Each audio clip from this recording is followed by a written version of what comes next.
Sejauh ini penjelasan saya tadi mudah Jelas. jelas Pak, sudah jelas Pak. Jadi pertama-tama bisa diceritakan sedikit nggak tentang UMKM ini Pak? Sejak kapan berdiri dan bagaimana awalnya dimulai Pak? Berdiri ini sebenarnya bulan Mei ya. Ya. Mei dulu ngontrak di sebelah sana, karena kontrakannya nggak dilanjut. Rencananya si kontrakannya mau dijual. Ya. Nah, bulan November pindah ke sini.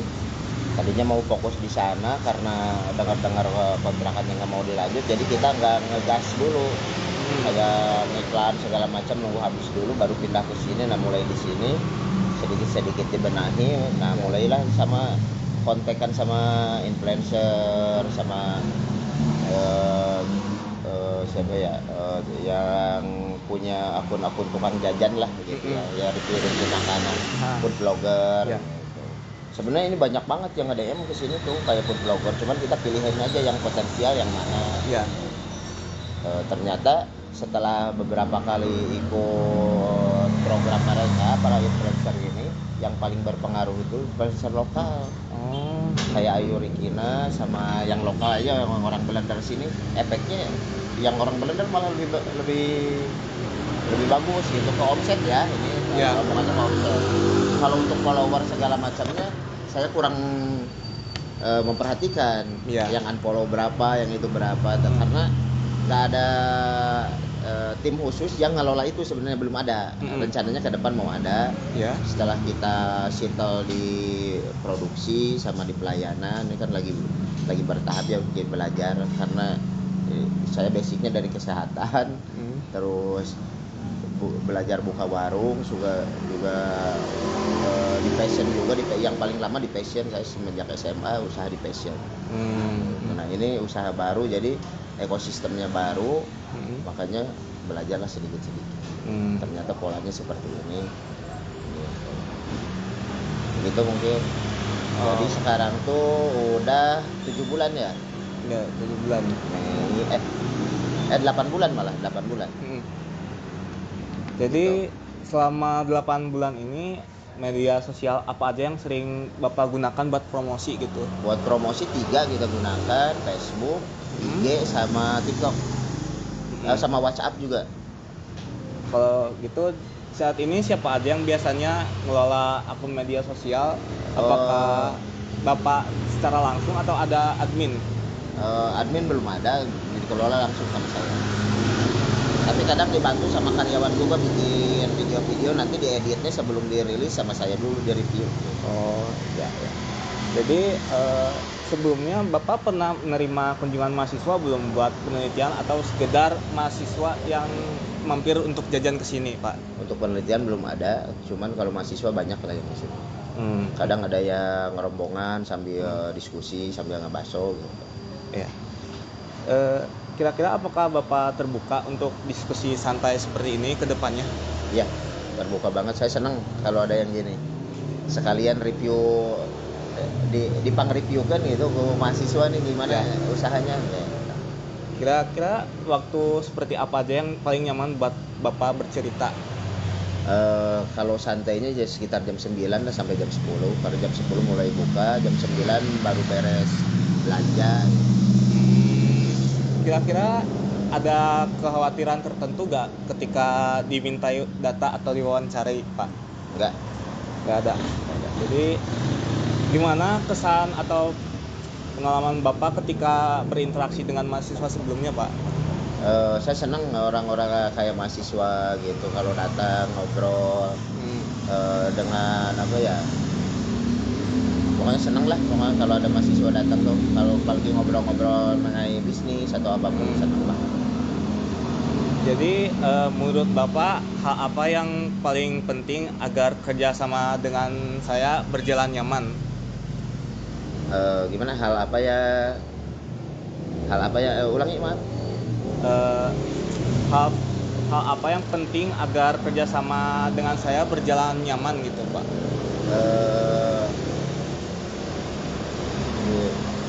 Apa ya?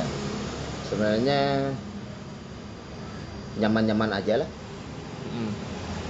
Jadi bisa diceritain Pak gimana awal mula usaha ini bisa direview oleh food vlogger Pak? Eh, banyak yang nyaranin, kedua emang kita butuh, jadi kita kontak langsung ke mereka Ya. mana food blogger yang potensial untuk di daerah sini ya. Karena ini kan bisnisnya offline, jadi food bloggernya yang regional. Kecuali nanti kita juga mau rilis yang online, kemasan-kemasan yang bisa ini, nanti food bloggernya mungkin yang lebih besar juga. Kira-kira itu Pak, ada semacam perjanjian secara tertulis tidak tertulis gak Pak untuk Food blogger DM itu? Iya, food vlogger. Sebenarnya mereka punya peraturan sendiri, kita ngikutin ke mereka Ya. dari mulai red cardnya berapa, terus mereka juga sebelum di launching kontennya dikasih dulu ke kita, mungkin ada yang di-cut atau gimana. Jadi apakah komunikasi sebelum konten diunggah ke komunikasi sebelum konten diupload ke media sosial gitu Pak? Komunikasinya seperti apa? Komunikasinya biasanya lewat WhatsApp, mereka ngasih dulu bahannya, ini yang mau dirilis seperti ini Ya. Kalau ada review, kalau ada ini mohon diinformasikan ke mereka. Jadi saat tahu Bapak akan direview, apa yang Bapak pikirkan atau persiapan waktu itu? Persiapannya kita natural aja ya, Natural. natural, ya lingkungan yang ada di sini seperti apa, terus nggak ditambah-tambahin, Ya. nggak dikurang-kurangin, supaya informasi mengenai produk kita juga tidak bias gitu di masyarakat. Kira-kira ada hal khusus gak yang Bapak siapkan saat influencer datang? Biasanya kita ngasih dulu ke tim, ngasih dulu info ke tim bakal ada gini, kontennya seperti ini, persiapkan aja gitu. Nggak ada khusus harus gimana sih. Kira-kira sejauh mana Bapak dilibatkan dalam konsep konten influencer itu Pak, dilibatkannya? Dilibatkannya mungkin sebelum bikin konten nih, kita menjelaskan dulu produk kita seperti apa, konten yang kita inginkan itu seperti apa, itu aja sih. Jadi setelah konten influencer ramai, biasanya komentar atau pertanyaan yang masuk itu tentang apa aja Pak? Dari komen-komen di sosial media. Ya. Kalau komen-komen biasanya tempat di mana, gitu, harga berapa. Nah kita mungkin balesin dan nanya gitu, selain dibalesin sama mereka, dibalesin juga sama kita. Terus ada yang nge-review juga di luar para food blogger itu, mereka bikin vlog sendiri di akun-akun mereka, tag ke akun kita, nah kita kasih reward buat mereka. Biasanya gimana Bapak menanggapi komentar atau pesan dari follower? Menanggapinya kita positif ya, kalau ada yang ngasih, biasanya ada yang ngasih masukan juga ya, kekurangan kita, tapi mereka nggak di komen, langsung ke DM kita sangat berterima kasih banget sama mereka yang ngasih komen negatif. Kira-kira semua komentar sempat dibalas gak atau hanya sebagian?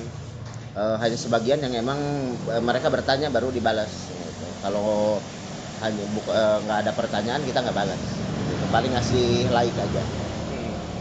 Kira-kira siapa yang bertanggung jawab dalam mengelola komentar dan pesan masuk?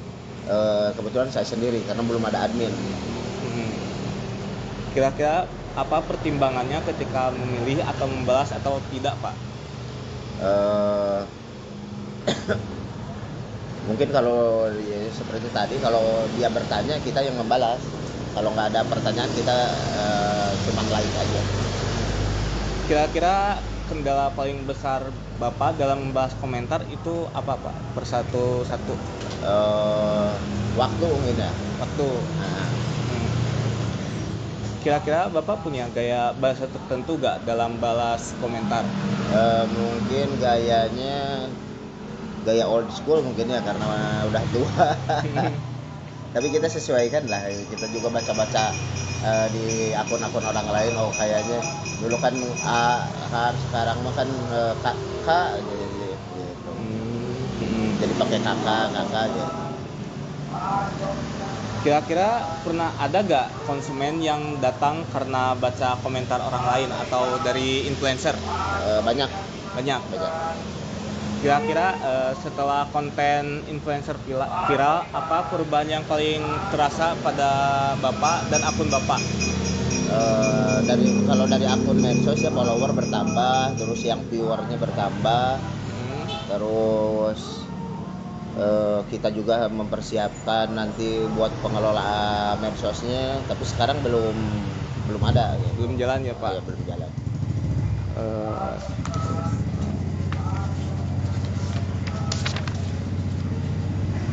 Setelah itu Bapak belum pernah sempat coba manfaatin momentum itu nggak dengan membuat konten lanjutan Pak? Belum.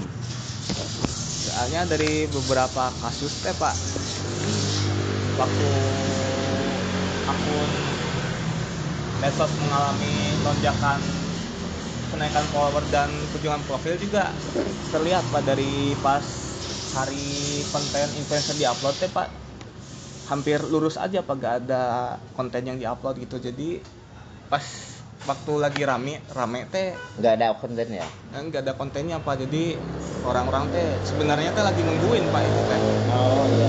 Ya pertama karena kan nggak ada admin, terus karena ada konten itu pengunjung banyak, jadi kita fokusnya di pelayanan. Jadi si akun media sosial itu terabaikan juga gitu. Terabaikan.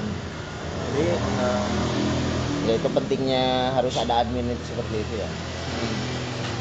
Jadi hambatan apa yang paling dirasakan sama Bapak saat mencoba menjaga konsistensi waktu buat konten?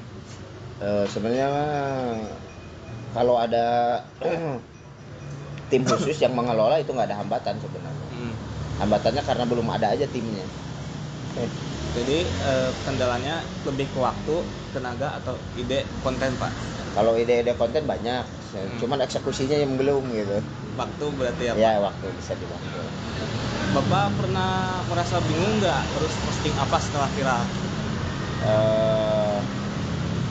Ada sih gitu. Ada. Bapak sempat belajar nggak atau mencari referensi untuk membuat konten dan mengelola media sosial?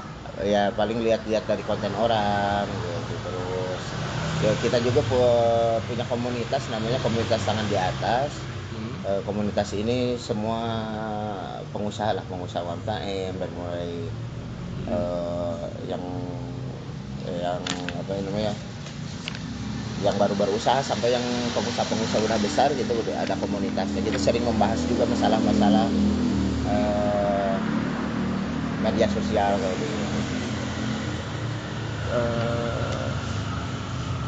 Secara keseluruhan gimana Bapak menilai dampak viral marketing dari influencer ini? Secara keseluruhan sih mungkin omset naik ya. Omset naik. Sama yang berkunjung kan lebih banyak gitu. Terus kesiapan kita juga harus lebih ditingkatkan ya Pak. Jika kejadian serupa terulang lagi Pak, apa yang akan Bapak lakukan secara berbeda? Mungkin persiapan dari mulai produksi, kesiapan pelayanan. Makanya kita sekarang belum ngundang lagi influencer karena takut kayak sebelumnya gitu. Tengah hari udah habis gitu. Kita belum mempersiapkan lonjakan efek dari influencer itu. Ternyata saya kira setelah beberapa hari baru ada efek, ternyata pas hari-hari datang juga efeknya udah langsung terasa gitu. Kira-kira apakah Bapak terbuka jika kedepannya ada mahasiswa yang ingin membantu dalam hal media sosial atau riset Pak? Mau banget. Apakah Bapak tertarik buat belajar strategi media sosial yang lebih terencana Pak? Ya, siap. Kira-kira data atau informasi apa yang dirasa aman untuk dibagikan demi kepentingan penelitian saya Pak? Untuk mulai data kita ini cuman mungkin resep bakso aja yang kita rahasiakan. Kalau data-data yang lain insya Allah kita terbuka. Kira-kira Bapak bersedia gak jika saya mengamati aktivitas akun dan konten selama penelitian? Boleh. Apakah dokumentasi seperti screenshot diperbolehkan, Pak? Boleh. Batasan apa yang perlu saya patuhi, Pak? Kalau batasan apa berarti ya? Sebenarnya nggak ada batasan sih, selama tidak mengganggu aktivitas kita aja di sini. Kira-kira harapan apa yang ingin Bapak sampaikan kepada saya sebagai peneliti dan juga mahasiswa, Pak? Harapannya ya bisnis bisa bertumbuh ya, terus ilmu-ilmu baru yang mahasiswa punya bisa di-sharing juga sama tim-tim kita di sini, supaya kita juga naik level lah, yang tadinya tidak tahu bisa jadi tahu.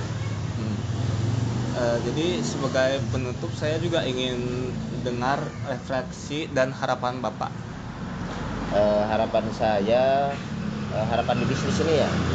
Harapan saya bisnis ini bisa tumbuh besar, bisa merangkul orang-orang sekitar sini, ya merangkul dari pekerjaan, dari segi penghasilan. Itu sih sebenarnya yang penting kebermanfaatan ya. Jadi sebagai bentuk rasa terima kasih saya, Pak, hasil penelitian ini nantinya akan saya rangkum secara khusus untuk masing-masing UMKM. Jadi buku ini nantinya hasilnya akan beda-beda gitu, Pak, tergantung UMKM-nya. Jadi gak sama gitu, Pak. Jadi untuk menjaga apa ya, Pak, kerahasiaan dan juga etika, juga strategi UMKM kan beda-beda gitu, Pak, masalah dan kondisinya. Jadi saya akan rangkum secara khusus dalam bentuk panduan pengelolaan media sosial berdasarkan kondisi akun Bapak dan temuan lapangan saya nanti yang membahas konten dan pola posting di Instagram atau TikTok. Jadi ringkasan ini akan saya bagikan kepada Bapak setelah penelitian selesai gitu, Pak. Jadi buku panduan ini diharapkan bisa membantu Bapak dalam mengelola media sosial usaha secara lebih terarah dengan memahami respon audiens serta memilih konten yang sesuai, sehingga dapat dijadikan dasar bekal buat Bapak untuk pengembangan pengelolaan medsos ke depannya, Pak. Siap. Dan juga pegangan yang bisa Bapak pegang kapan saja, Pak. Siap. Boleh HP-nya ada, Pak? Ada. 0813 nomor HP. Ya, boleh, Pak. 0813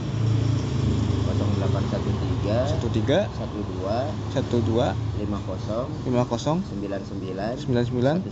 11. Oke.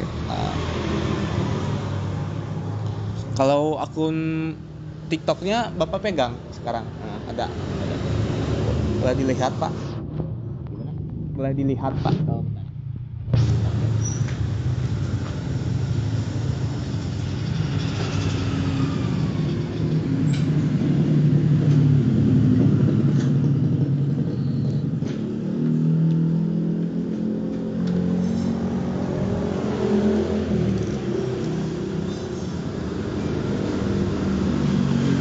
Akun TikTok ya? Ya, Pak. Jadi data yang saya perlukan itu kayak gini, Pak. Sebentar.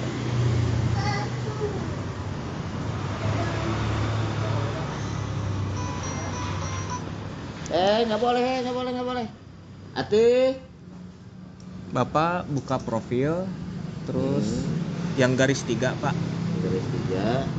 Terus TikTok Studio, Pak. TikTok Studio. Nah, data ini yang saya perlukan, Pak. Boleh saya pinjam, Pak? Boleh. Kalau untuk screenshot ini gimana, Pak? Garis 3. Nah gitu.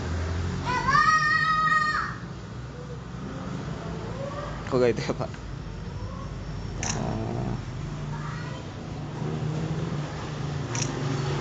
Mohon mangga.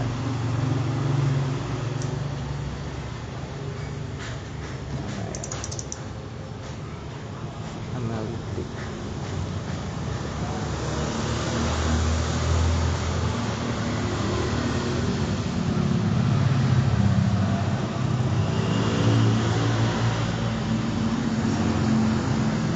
Sebenarnya data ini tergolong aman Pak untuk dibagikan gitu Pak.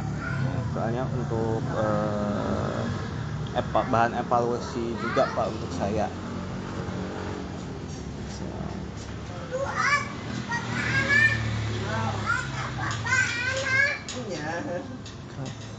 Kayak itu. Aduh. Segala mana tinggi deh. Susah ya. Susah Coba Pak. kita. Coba ditahan saja, coba garis 3. Oh, nggak bisa. Mungkin bisa. Nggak tahu gitu bisa. Baru tahu. Preview. Atihna ke mana? Tih. Ya Rais ya. Bisa ke jalan.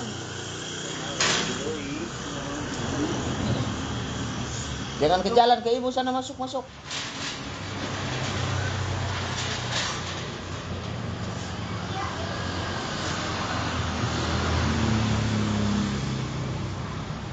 Sama atas ya? Iya. Tuh.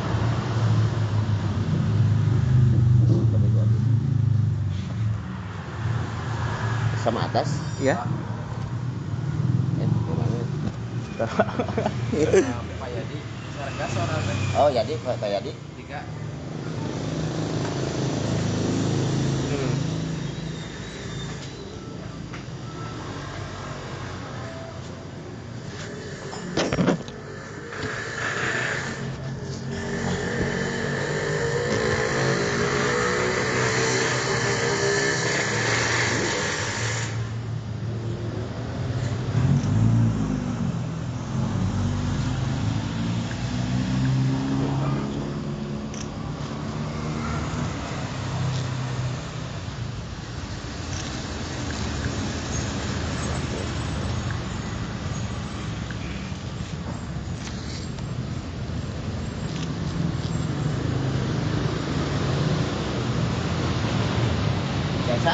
Biasa Pak.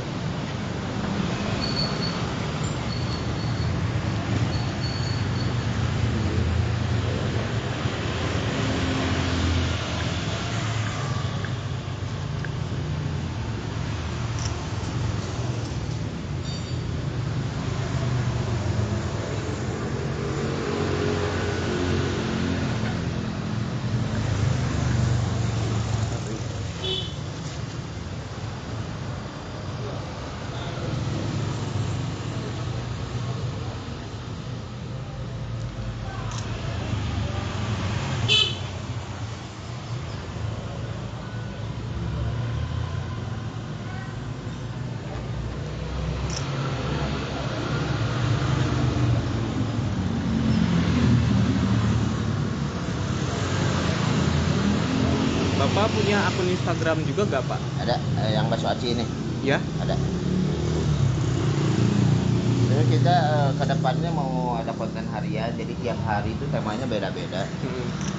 Diselipkan juga tema-tema dakwah. Cuman karena belum ada pengelola adminnya, jadi belum berjalan.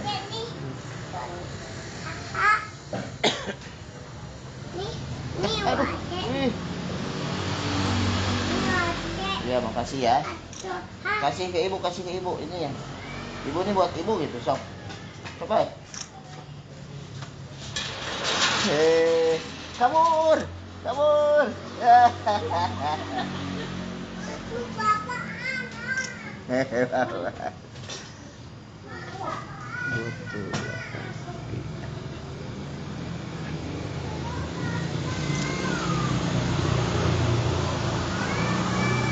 Boleh tolong dibuka Pak? Instagram. Ya.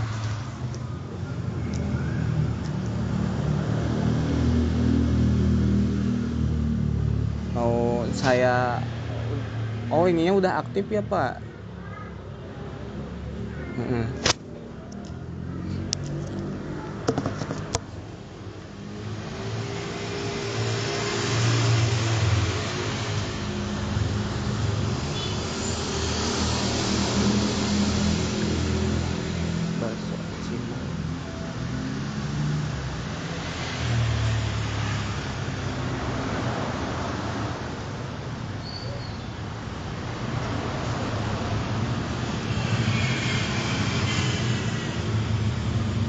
Ini mau ngerubah alamat ini bisa nggak ya? Berubah alamat. Jadinya gimana Pak? Tadinya kan ini masih alamat yang di sana, tapi titiknya mau udah dipindahin. Coba nama alamatnya ini harusnya nomor 4 samping kantor kelurahan. Nomor 4. Bapaknya dulu pernah bikin titik Google Map nggak? Iya ada. Kalau titik Google Mapnya udah benar, cuman agak bergeser ini teh, nggak konsisten, geser pindahin lagi. Yang ini nih, aku Google Map. No. Oh. Cuman alamat di Instagram masih alamat lama, tapi cuman terkoneksinya tetap ke sini. Titiknya udah pas di sini. Di sini nih, tadinya di sini pindah sini, ya dipindahin lagi, pindah lagi gitu. Kadang ke sini, di sini nggak konsisten. Jadi di TikTok aja ya Pak. Kalau di Google Mapnya udah benar Pak. Udah benar. Kalau di TikTok, yang ini aja yang Instagram nggak tahu cara mindahinnya, dicoba-coba masih aja nggak bisa. Enak tulisannya aja sih, gitu teh pengen di ini teh. Samping letter.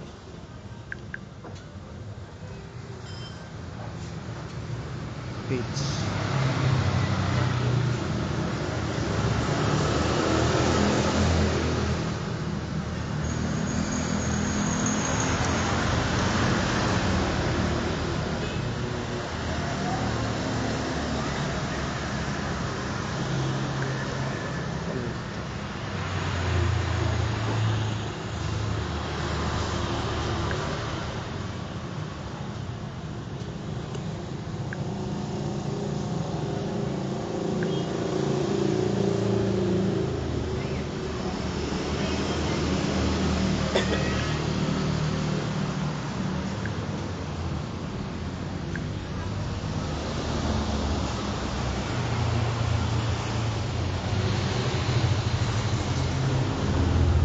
Kalau ini ngarahnya kemana Pak ini teh? Bakso Aci Maleber Facebook ya?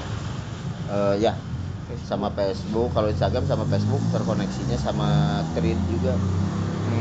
Kayaknya ini alamatnya ngikut ke yang ada di Facebook deh Pak. Oh. Jadi yang di Facebook teh muncul yang di kesini juga Pak gitu. Oh iya. Jadi mungkin bisa diubah di Facebooknya Pak.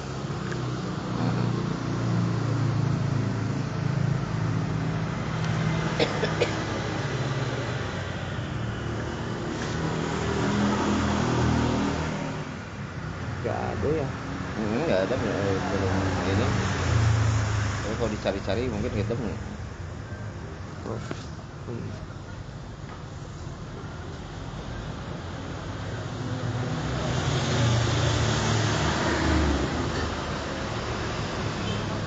Tolong coba dibuka Pak Facebooknya. Facebooknya ada 2, fanpage sama ini, sama akun ini. Akun biasa ya Pak? Nah ini yang akun biasa. Kalau ganti nama ini gimana ya? Pengen ganti nama?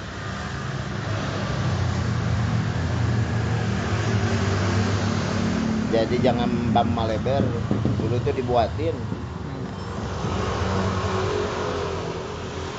Coba namanya jangan BAM gitu.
Maunya jadi Bajmal.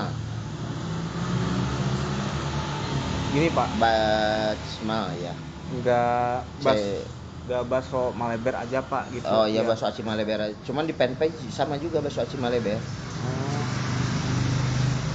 Ini jadi bedanya fanpage sama akun ini apa Pak? Kalau fanpage kan bisa nggak usah add brand kayak begitu. Itu aja sih. Pakai H nggak? Nggak usah. Nah, M-nya kalau bisa gede aja itu. Ini nggak takut nantinya bakal susah dicari Pak? Enggak, Soalnya udah ada fanpage ya Pak. karena udah ada fanpage. Hmm. Tadinya mau fanpage aja, tapi ternyata kan harus punya akun ininya juga. Akun pribadi ya Pak. Akun pribadi.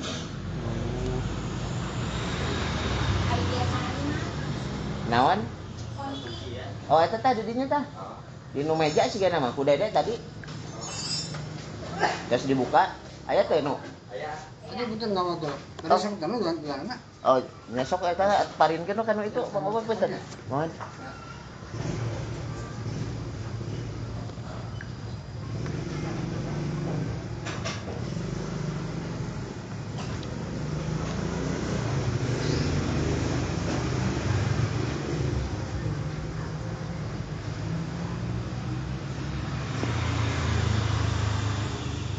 Ngomong-ngomong itu baksonya udah ready belum Pak? Belum. Belum. Sebentar lagi jam berapa ya?